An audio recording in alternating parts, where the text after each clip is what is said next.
2:01. I'm going to call that good enough to at least start us up. So I'll turn my camera off. Okay. Well, welcome everybody. Thank you all for coming to the SORA kind of follow-up webinar to our first R showcase last month. Got a couple more presenters doing a little bit more in the way of, I don't know, not advanced R necessarily, but just a couple more use cases. Really quick before we start, everybody should be able to see my shared screen. I went over this the first meeting, so I'm not going to spend too long on it, but SORA's executive committee is still looking for new members. You can join as a general member, having no particular responsibilities or anything. You just get to help us plan webinars like these and any other events that the executive committee wants to put together. Those general members, have voting power and can help out however they want. And then we'll have our elections for our named positions in January, as we do every year. So joining as a general member is a really good way to kind of determine if you're going to, or, kind of step a toe in without, dedicating too much to the executive committee, see if, you might want to eventually run for a named position, that kind of stuff. Our meetings are just 1 hour every month, usually on the first Tuesday of the month, but I think in the new year, we're going to find, what works for new members and everybody, coming together. And at those monthly meetings, we just plan these types of events and any other development opportunities that come up. So if you're interested at all, contact me, michael.mativa@dor.oregon.gov on the screen there. We've had a couple people join from the last meeting or from the last event rather, and that was nice to have a couple new faces. So still looking for more general members, and just shoot me an email or a Teams message or whatever if you're interested. All right, I will stop sharing. Get this off my screen. So without further ado, I think we'll just keep rolling right on into it. Oh, nice. Got to see good number of people have also joined. So, our first presenter then is Elizabeth Turgeon from ODHS, I believe. She'll be talking about, or OHA, sorry. I always get, in my mind, I always get those flipped. Talking about some of the interactive dashboards in R, kind of, more the public-facing, I think, reporting rather than more of the internal stuff I think that we talked about last time. So, Elizabeth, thank you for being here and presenting for us, and take it away. Thank you. My name is Elizabeth Turgeon. I work for the Oregon Health Authority in the Injury and Violence Prevention Program, and I'm going to be talking about how we've been using R in dashboards in our program, and these are for public-facing dashboards reporting our data. So first off, let's just talk a little bit about the program itself. We work to prevent violence, injury, and suicide. I do want to give a content warning for today. The dashboards I'm going to be presenting include data about suicide, including youth suicide and drug overdose. Those are sensitive topics, traumatic topics. They've affected every community in Oregon. So I do want to urge people to take care of yourselves. If you need to take a break, please do so. And also know that the good people at 988 are available to you if you need further support. So, IVPP, when we started doing dashboards many years ago, we were using Tableau, and we still have legacy dashboards in Tableau. But for the last couple of years, we have been moving to R to develop our new dashboards. And there's several reasons for that. One of them is that R is open source, which means there's no licensing fee, and there's lower server costs, which is nice for us. It's also nice for our partners who we're working on dashboards with. Another thing that we like about the open source environment is that there's distributed package development, which means that there's no central authority saying what features are worthy of development time and what features are not, which means that when we have weird use cases, there is almost always somebody else out there who has run into that case first and developed a solution for it, which is really nice. It means we don't have to wait on features for a central authority a lot of the time. Um, uh, Coding and dashboards in R is code, and some really nice things about that. It means that we have more control and flexibility than we get in what you see as what you get programs like Tableau.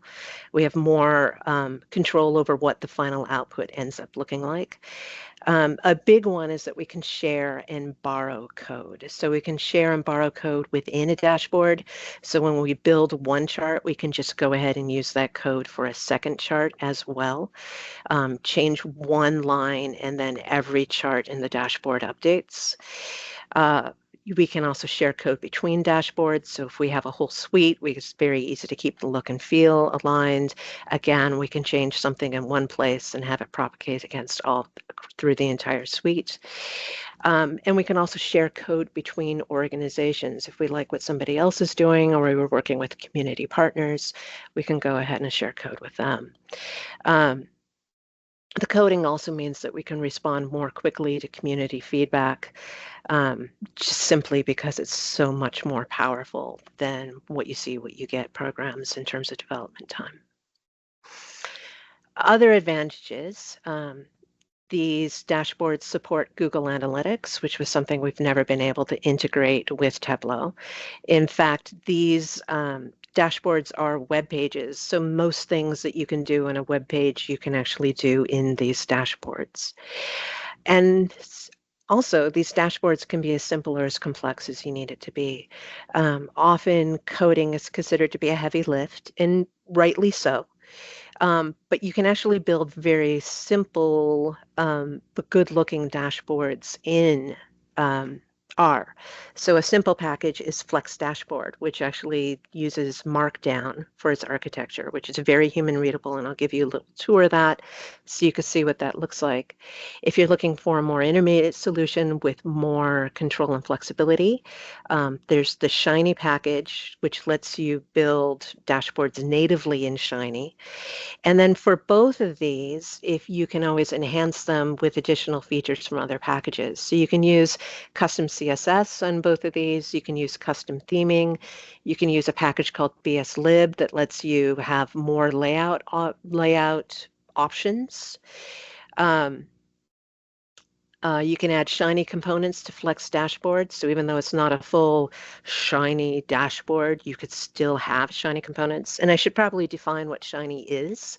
Shiny is a package that allows you to have a certain kind of interactivity where you might have a radio button in one place, and then what the user selects on the radio button will change a graph or a table in another place. So that's what Shiny lets you do. Hosting considerations. If a dashboard contains Shiny components, either Flex dashboard with Shiny or just is a Shiny dashboard, then it has to be hosted on a Shiny server. There's several options for that. We use shinyapps.io at IVPP. That's where our dashboards currently are. You can also set up a custom or locally owned server. That is what California does. You can also set up a POSIT Connect server, which IVPP is in the process of doing. If a dashboard has no Shiny components on it, however, then it's actually just a web page and it can be hosted on any web server. And that means that you can even email it as an HTML file. You don't even need a web server to get these dashboards to run, provided there's no Shiny components. So the first dashboard I want to share with you is our suicide updates dashboard. This is designed to be a fast, light dashboard that gives close to real-time monthly updates on what the data is right now. So the website is right here. and I'll give you a tour of it in a second. This is built in the Flex Dashboard package, which is the simpler package that I talked about, which means the basic architecture is coded in Markdown, which is very human readable. I'll show you some examples in a minute. We've enhanced this with custom CSS so that we could do OHA branding on it and improve improve its accessibility in terms of things like contrast and font size and stuff like that. And then we also have additional functionality from Plotly, which allows us to have interactive graphs. Shiny, which allows us to do the whole radio buttons and plot changes, user selection, stuff like that. And then more flexibility in layout, BSLib components in some places. So let me show you what that dashboard looks like. This is the Suicide Updates dashboard. The landing screen looks like this. Some things I want to show you. We've got the OHA branding. Like all of this, as far as like the layout and design, is actually coming from the package. Like I did not have to go in and code each of these navigation panels to new pages. It is done by the package, which makes this really easy to get into and like start with. This banner box here about 988 is actually a little bit of custom CSS, so you can soup it up to do things that you want to do that aren't natively in Flex Dashboard. Other things that are on here is we have a data download. We have that for both accessibility and transparency. We get requests from journalists or community partners or private citizens to like look at the real data. The raw data is also available in case you have trouble interacting with charts for whatever reason, whether that's visual screen readers or something else.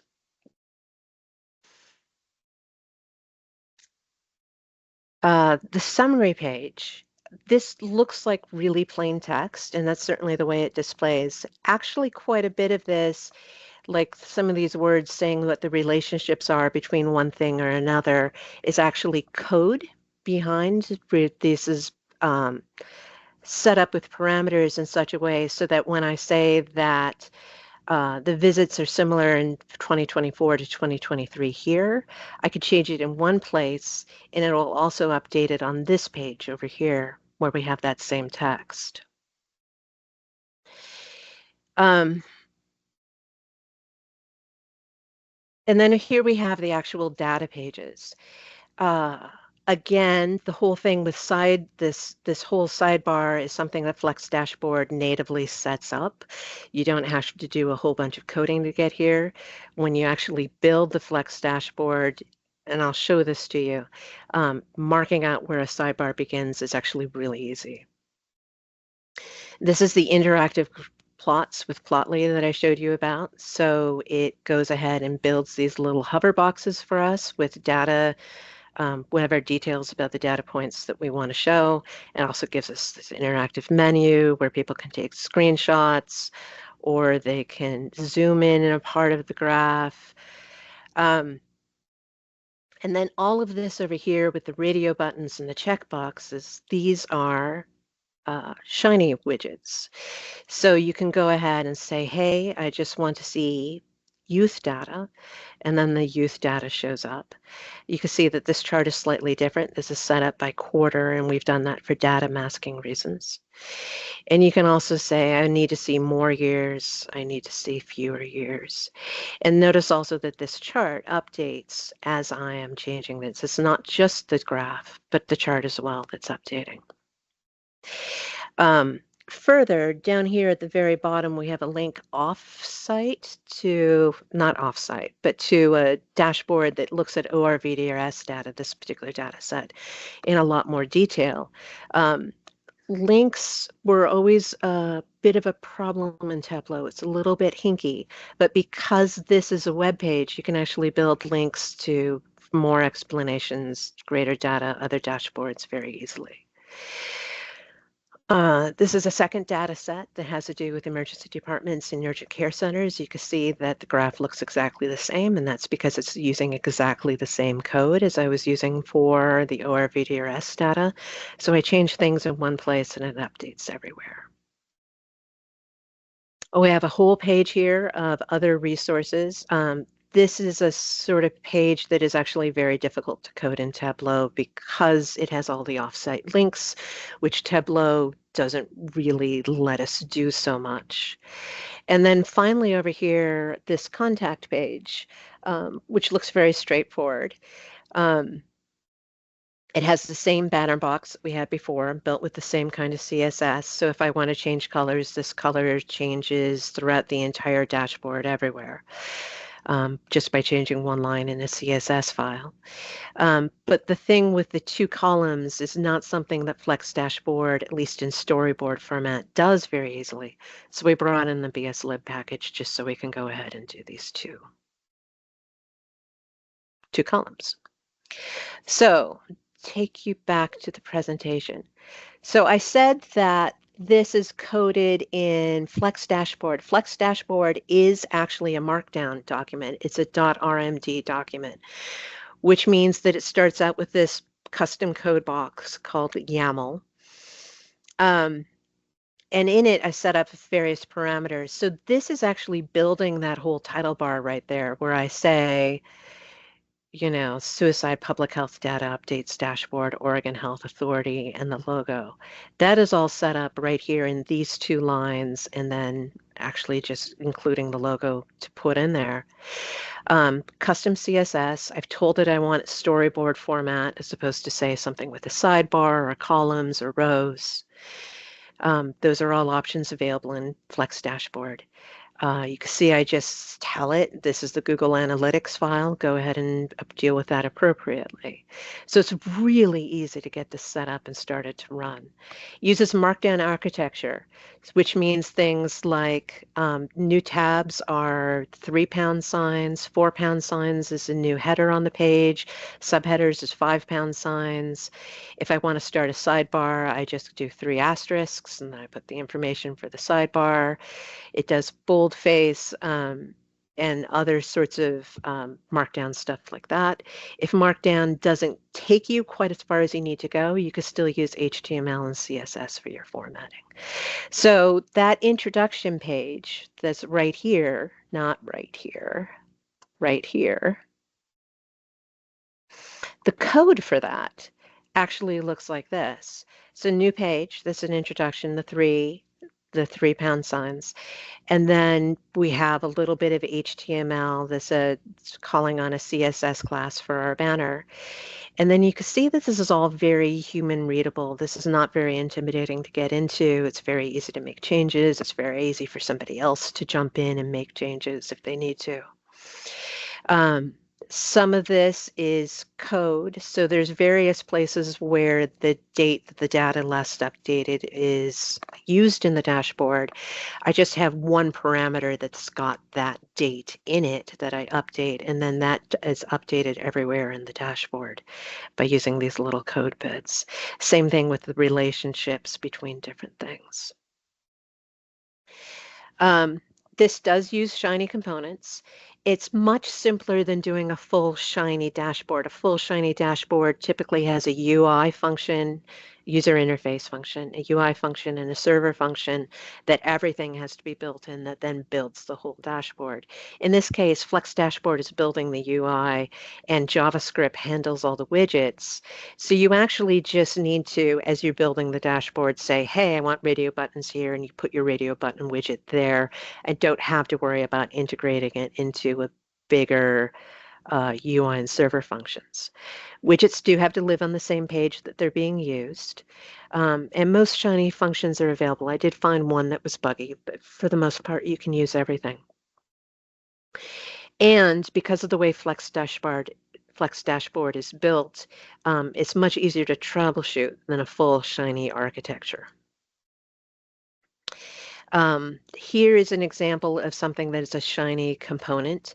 As you could see, like Here's the subheading for data download, and then I include a little bit of text to prepare the data download, and then we jump back out of the text box, the code box, excuse me, into regular Markdown format, and I insert in here the link for the data download.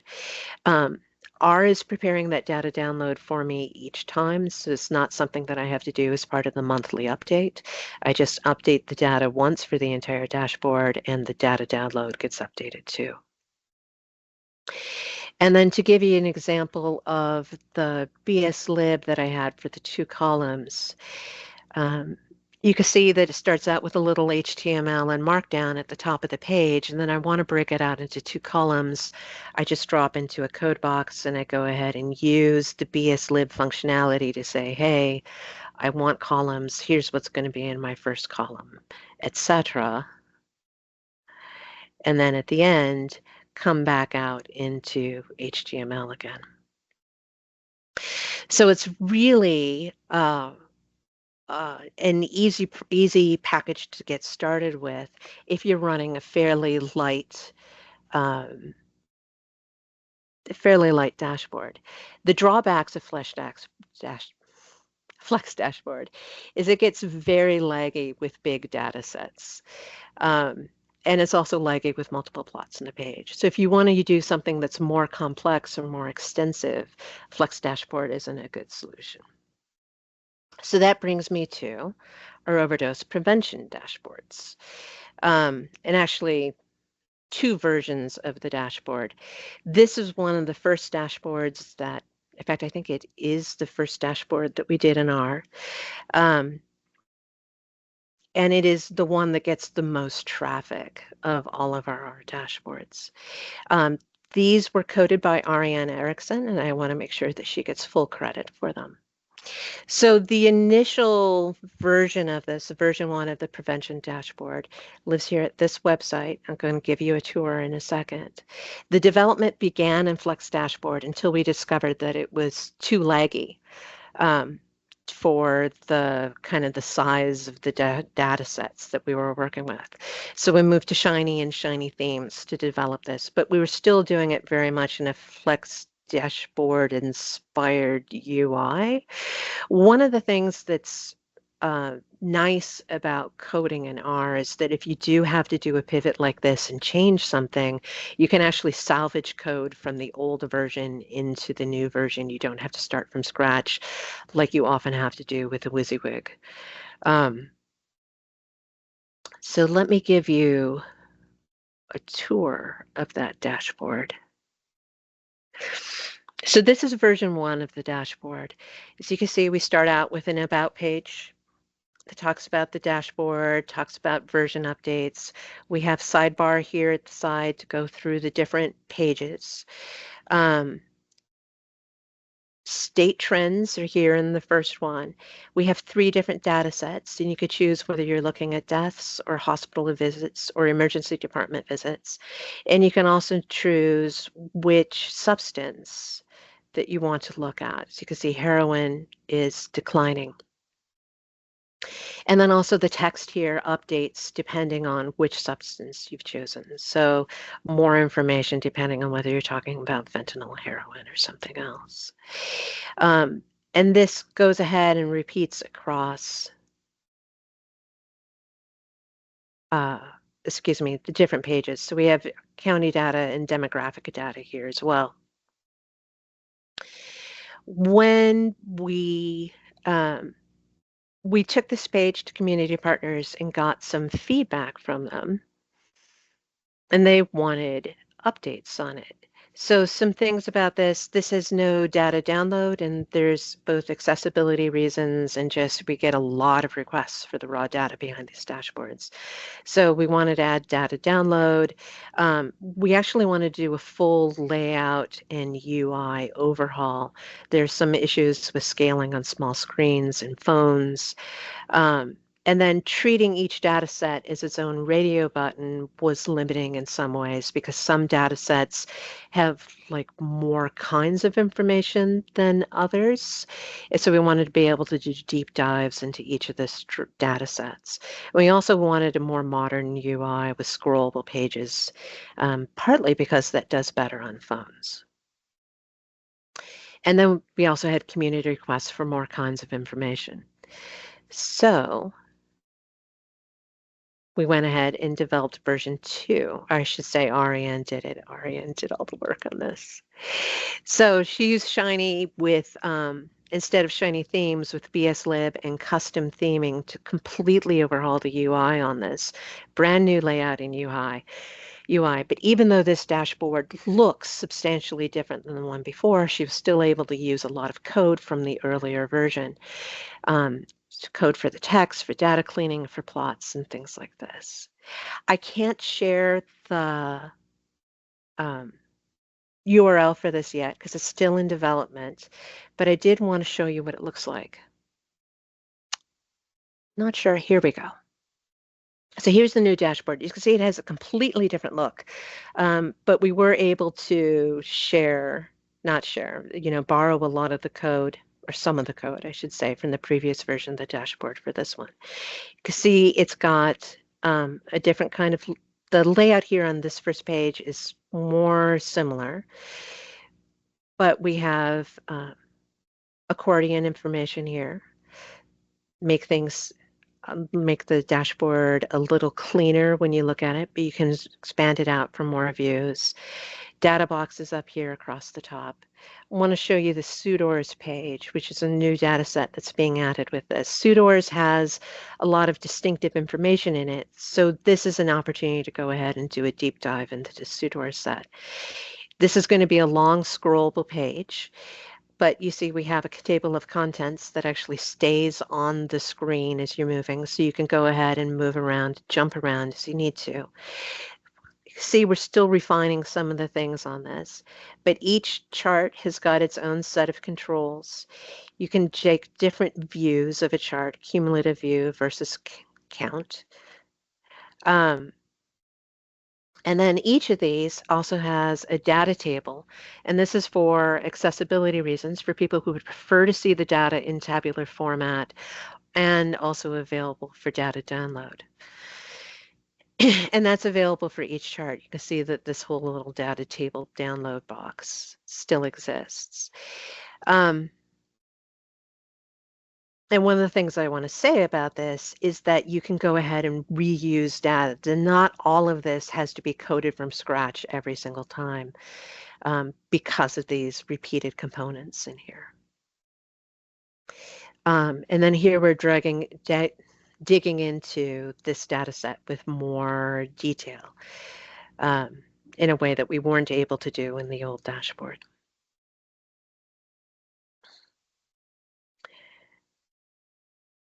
So in conclusion, while we've moved to R, we've got some options for both simple and complex dashboards.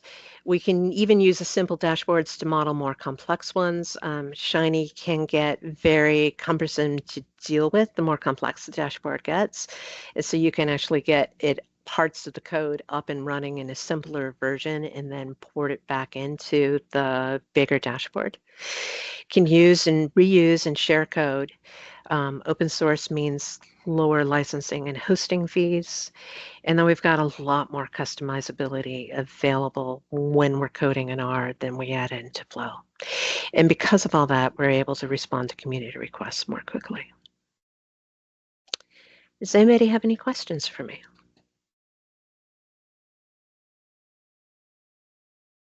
Thank you very much. That was great. Yeah, I've not personally seen something laid out quite that well, especially with Flex Dashboard, just a more flexible, I think, solution than Shiny, not needing to be hosted and stuff. That's interesting. Let's see. Yeah, if anybody has questions, feel free to throw them in the chat. I didn't see anybody, or I didn't see any, but I did have one question, or two questions really myself, that we can run through hopefully quickly. So I did, if JavaScript is handling the widgets, can you make an interactive dashboard without needing to host at all? just sending someone the HTML file and it'll be interactive still. And I know somebody answered, Andy answered, the widgets like Plotly work fine with HTML, like as long as it's just JavaScript, but it seemed like you had Shiny components in. Yeah, So yeah, I'm curious. the things with the radio buttons, if once you start bringing in the radio buttons, the checkboxes, and those like full-on Shiny components, you do need to have a Shiny server that's actually getting the different pieces talking to each other. Gotcha. And my second question was, is the data, so the data comes in quarterly or monthly, it seems like a lot of it. Is that all then manually updated, like the download link is updated, or like what the download link goes to, I guess, is updated. The the actual source data, like, is that all updated manually, or is there any automation there? It's automated. The Essence data here, this one, the data for this for this view is actually coming from the Essence API. I've got our code that goes and queries the API. I tell it what dates I'm looking for now. It downloads it, it cleans it, it masks it as necessary, and it gets it into a final format that the dashboard is going to use. And that is all done outside of the dashboard. And one of the reasons that I do it outside of the dashboard is for privacy and security sorts of reasons, so that the only data that ever actually hits the dashboard is data that I don't mind the public seeing. So all that data cleaning happens outside, but that is automated. Running that script just takes a couple of minutes. Nice. And last question, will the slides be available? Sure. I'll have to take out the one with the dashboard that's in development, but the rest of the slides, happy to share. Perfect. Yeah, if you send those to me, then yeah, I can make sure that those are put up either on our website or in our communications about this. I think you can, yeah, watch out for those. Okay. Thank you. Alrighty. Yeah, thank you very much. I appreciate it. Yeah, we're right about at the half hour, pretty much steaming along on time. So yeah, we'll go right into our next presenter, Andey Nunes-Brewster, also from OHA, I believe. Talking about using R more in conjunction with other software that you may have access to, especially Microsoft 365 products. So yeah, take it away. Thanks. All right, thank you. I'm going to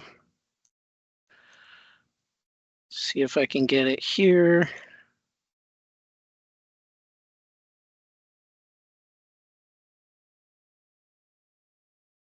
Boy.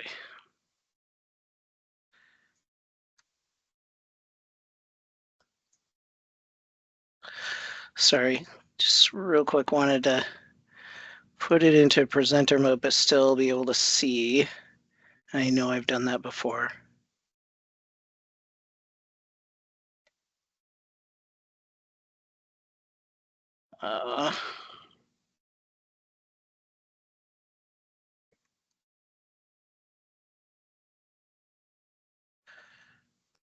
All right.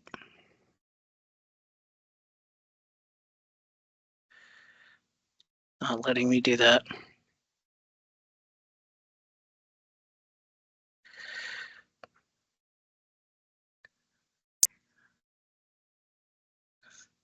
Okay. Sorry, folks. I'm just having a hard time getting figuring out how to share just the presenter view of it. I can pop and up the still slides see if you'd prefer. You'd need to tell me when to, scrub forward, but if okay, you'd prefer, sure, I can throw up the slides. Yeah, sure, I can do that. Sorry, thanks. Yeah, you have the link there, so that should be. Yeah, just give me 1 second.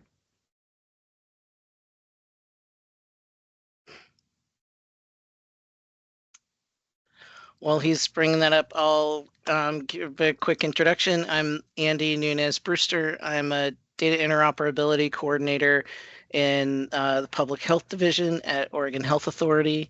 And today I'm going to share some tips on using R when working with Microsoft 365 products in our state environment. So get this live teamwork. Yeah, thanks. It's currently downloading. I'm almost done. Oh, wow. Okay. Yeah, my internet tends to run slow for everything except for a video call when I'm on a video call, but okay. Here we go. It's gonna make me select the label and all this stuff. There we go, and share. Okay, let me know if everybody can see this. It looks great. Thank you. All right, Sweet. so you can go ahead and pop over to the next slide then. Thanks. So yeah, today I'm going to start kind of basic and cover some fundamentals about the R setup and some workflow practices that I try to follow. I'll talk about working with directories on the local machine versus cloud, and I'll introduce some R packages that are useful for when you're working with the Office suite, and share some resources for learning more. And then hopefully we'll have a little bit of time at the very end for some demonstration, which folks are welcome to check that out on their own if you want. I'm going to drop this link here in the chat. The demonstration materials I've saved in this Posit Cloud project space. And if you're using that, wanted to check that out, it does require a free Posit Cloud account, but that'll be useful for taking advantage of some of the other learning resources that I have here at the end of the slides too. And we will go ahead and share all of these. The slides will be shared at the end of this too. It'll be on the SORA website. Next slide. So I'm not going to go through all of the nuts and bolts of the R setup, just a real quick orientation. I have some links here for that have some tips on installing R in our studio, tips on using R project for better directory control, and I really highly recommend this this article here to just kind of talks about some of the behavior of R projects, and that'll help makes some of the things I'm going to talk about make a little more sense, just in terms of the difference between our projects on a local drive versus a cloud drive. And then there are also I also have some tips here for setting up projects and some workflow practices. I'll share that as well. Like the screenshot here shows the suggestion for setting your global options to never save or restore the .r data workspace. And in a minute, I'll talk about why that's a good practice. Next slide. So most of us using R have downloaded the free desktop R and R Studio applications on a Windows machine. It'll look something, like this when we're looking at where we are on the machine. So when we're in the Microsoft 365 environment, it means we actually have access to two worlds, our local machine and then also the cloud, which you can see the OneDrive and the Oregon DHS OHA drives are the cloud drives. So when applications that live on your machine, when you download R and R Studio, they end up in the program files on your C drive, and I show that file path here at the top on the left. The system library that comes with your R download also lives in that C drive, but you can see however, the user package library lives in your OneDrive documents folder. You can see here, I've got a screenshot of mine. You can see that there's a different version library for different versions of R installations that I've had in the past. Next slide. So when you download R and open it for the first time, it starts a new R session and sets up an R project with the name none. And it sets up your OneDrive documents folder as your base working directory. The user package library will also live in that default directory. So when you want to work with files that live anywhere outside of your personal OneDrive folder, I recommend making a new RStudio project at that folder where you want that directory to be set at. And you can manage projects with the projects toolbar located in the upper right corner of the RStudio IDE, and I've highlighted that here in this pop-out image. Next slide. So when a new R project is created, it creates a .rproj extension file, which can be used as a shortcut to open the project directly from your file system. It also creates a hidden directory called the .rproj.user file, where it'll store some project-specific temp files. And so when you want to add an R to a local, that's easy. You can click New Project, then select Existing Directory, and then just point to the place where you want your R project to live. RStudio will set that up as your working directory at that project folder level, and then you can begin working with your files or adding new files to that project. My note here about minding the .r data file is really about controlling what gets stored in that project folder in between sessions. So when you have your project open and you're working with stuff in your environment, that .r data file can save your workspace so that you can open up that workspace again in the next session. But just know that when that's stored on a place like the iDrive or other shared folders, that we don't necessarily want to be storing our data in our workspace in between sessions. There are some advantages to doing that, but for the most part, if we need intermediate objects that we use in between, those should be saved separate and just be called up with our scripts. Next slide here. So now let's say we want to work with files from a Teams channel or in a SharePoint document portal, and we can do that as long as we sync the folder. So once that folder is synced, it's pretty much the same as working with any local directory. I'm showing the file paths here that you could use to navigate to those directories. It's the OR number here is going to be different for each person, obviously. Hopefully no one here has that OR number. However, for working with projects on Teams or SharePoint, there's a couple of extra steps that we can take to make our lives a little easier on that. So just a quick recap. Your None project lives in your OneDrive Documents folder, which is always going to be synced unless you intentionally turn it off. Your other Teams and SharePoint document folders need to be synced so that they show up in your file finder. And for mine, any Teams or SharePoint document portal directory shows up under this Oregon DHS OHA directory. If you're in a different agency, they may show up named something else. And the best way to know if any Office document you're working with is if it's in a cloud or on a local folder is look up in that top left corner at that autosave button. If it's off, it's likely that it's saved somewhere locally. But turning it on is going to prompt you to save that document either to your OneDrive or another cloud directory. Next slide. So just a couple things that can make life easier when using projects in Teams folders. Under the project options, you can indicate same workspace settings suggested for global settings so that you're not saving that workspace data. But you can also disable the .r profile execution, which will save time of loading in Teams. And then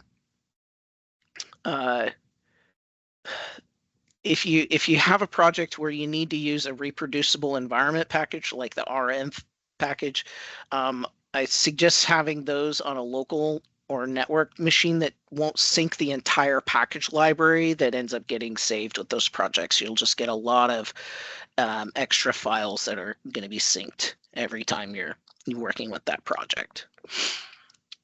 Next slide. And then just a heads up about projects and teams is that there's going to be a lot of temp file overhead management that'll end up showing up in your OneDrive recycle bin. It's not a terrible thing, but it's just something that you may want to adjust your notifications if it's something that you're working with on the regular. Next slide. And so, like, why am I talking about our project so much is because it's super helpful when it comes to accessing whatever files or data that you need. Projects allow you to use relative paths. So let's say I'm collaborating with a teammate. It doesn't matter which user is running that script. If we're working out of the same project, it's going to use that the same we can use relative file paths and use the same directory name. And if you're not, just to know that if you're not using projects, that everything that you're working with is going to default save to your OneDrive, which is okay if you don't have to, as long as you're not collaborating with any teammates or have to share these things with colleagues. But when we're sharing things and collaborating with folks, we can work with those in kind of a different way. The last tip that I wanted to leave here is, and folks can check out this link later, is you can also access SQL databases and use dplyr code to write your SQL queries. That's kind of beyond today's, but I just wanted to kind of throw that out there that you can kind of work with all of these different files and data stuff right within your R project. Next slide. Thanks. So all that's to say is, like, having R is like having this multi-tool, which allows you to be able to work with all these different inputs and outputs.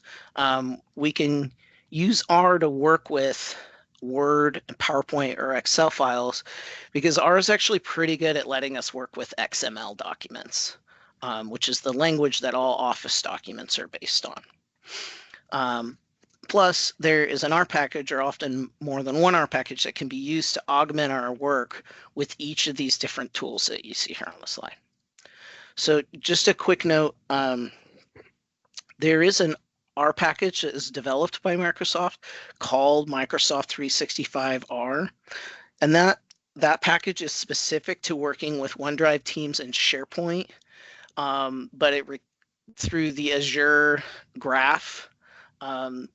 But it requires an OAuth integration, and in public health we weren't able to get approval for doing that. So I'm just mentioning that it exists, and there's a link to the package, just if folks want to go and look at it later. But I'm just going to talk the rest of the time today that we have left, talk about a handful of packages that are useful for working with Excel and Word and PowerPoint documents. Next slide. So for working with Excel files, there are a couple of packages that I find really helpful: the OpenXLSX package and OpenXLSX2, which is just kind of the more recent version of the OpenXLSX package. This package allows you can read in Excel workbooks. You can create whole new workbooks, read and write to those, add and remove sheets. All of these links here on the left, these are the main reference materials, and then on the right there's links embedded to take you directly to either examples or help pages for each of these. There are ways of working with the styles in Excel documents, and I'll here in just a second, when I can do the demo, I'll share what a couple of those look like. And let's see. And then you can also add plots. So your ggplot, you can do MS charts. There's all different kinds of ways to add plots to Excel workbooks and documents. And then the sky's the limit on formatting numbers and cells. And I've got some exercises that will kind of demonstrate a little bit of that in that Posit Cloud workspace. So maybe we can show that when we're done here. Next, we'll do next slide.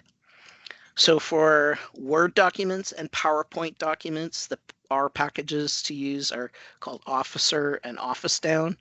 Again, the links for the references are here on the left, and then links for either code examples using that or the help pages I've got for each one of these.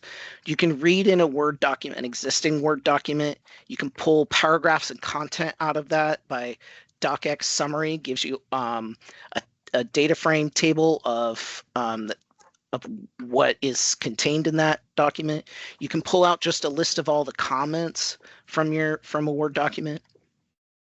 For PowerPoint documents, you can do the same thing. You can get a summary of everything that's in each of the slides. You can get a summary of what all the different layouts are available in there. And you can even pull out information like your color schemes and from your themes and such. Next slide. One of the helper packages for working with Word documents and PowerPoint documents is called FlexTable. And FlexTable works, plays nicely with those, again, with those Word documents. It also plays nicely with Flex Dashboard and a couple other R Markdown outputs. And again, on the left here, I've got several, several references. I'll grab the cheat sheet link here real quick because that actually gives a lot of information about how really flexible and useful this FlexTable package is. And just again, the functions here on the right have links to either sample code or the help pages for these. And there are some really neat functions that do some quick things like tabulating your data really quick and setting it up in a really nice conventional format, summarizing and labeling tables, and things like that. And also Plot Chunk allows you to take like a ggplot and add a flex table into a ggplot. There's a really cool example of that in that link there. Next slide. So I think, yeah, cool. And then I've also got some examples here of Quarto documents and the different outputs that you can do with Quarto. I think we dropped one of the links in the chat here from previously, that stroke dashboard. That's a Quarto document. And so you can use Quarto for working with a lot of the Word documents and PowerPoint presentations as well, in addition to using R Markdown and these other packages. So I just wanted to give folks some examples of those there. In the next slide. Let's see. Yeah, and then so last, I wanted to share some resources that I think are really helpful for so I'm going to copy this for folks just in terms of learning how to get around on our Teams and SharePoint, and just figuring out what is, how to navigate your file system, like what's living in the cloud and what's living on your local network drives or such. There's some really great training from Microsoft as well. And let's copy this link as well. And also some really great cheat sheets just for learning how to use Excel and Word, and what are the things in those documents that are actually accessible when you're using some of those other R packages. And I think we might have just a couple of minutes left. if you want to, let's see, is there a last slide? Oh, that's it. So yeah, links to, if you want to email me with any questions, there's a link to my LinkedIn if you want to connect. There's another link to this project that I can go ahead and open up, and you can go ahead and stop sharing here, and maybe I can show the Excel example here. Can folks see my R screen?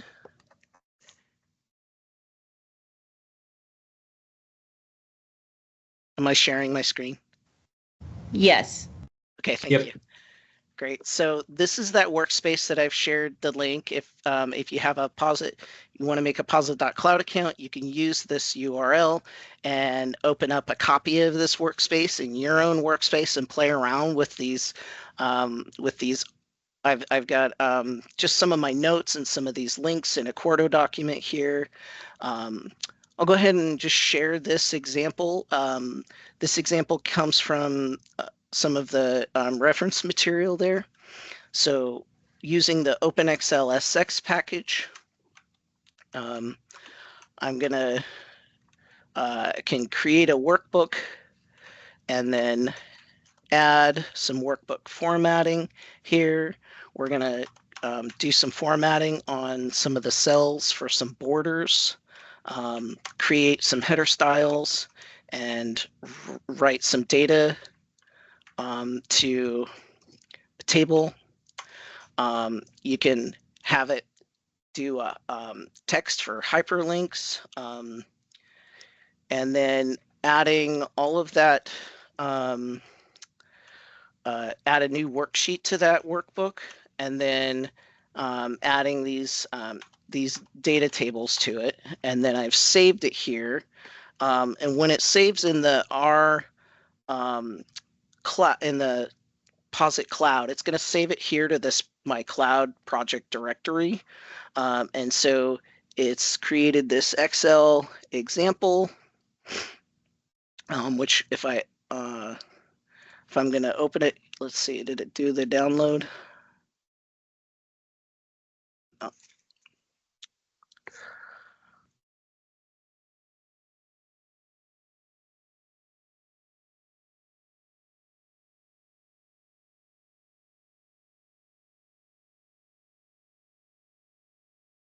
There it is.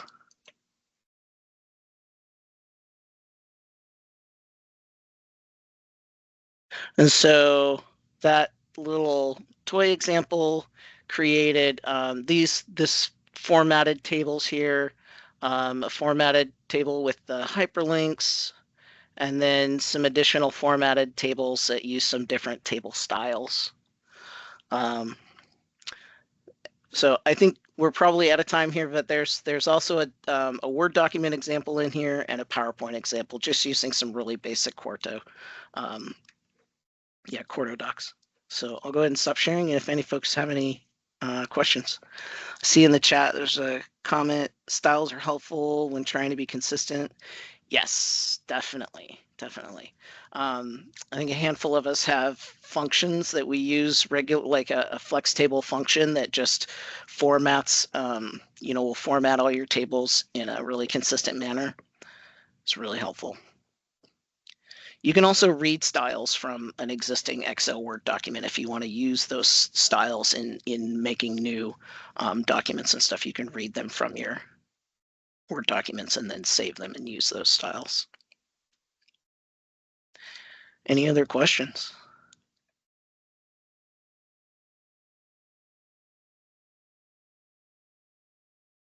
Just while we're waiting on if anybody has a last minute question, I just want to say, I believe this one, you're also fine with sharing, right? Yes. I think we talked about that. So yeah, this will also, all these slides will also be included for people to download. And, there were a lot of good links in there in this presentation to be able to check out a lot of the resources. So yeah. Well, seeing no questions. Everybody's just hungry, say, wants to go to lunch. yeah.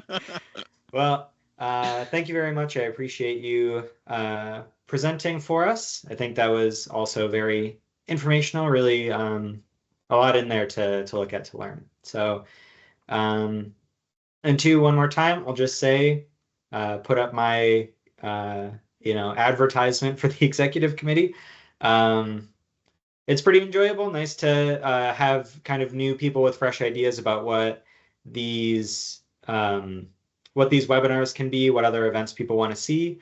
So even if you just pop in for a one meeting, decide it's not for you, that's fine. At least you can make your voice heard a little bit. So yeah, if you're interested, shoot me an email, michael.mativa@dor.oregon.gov, or a Teams message or whatever.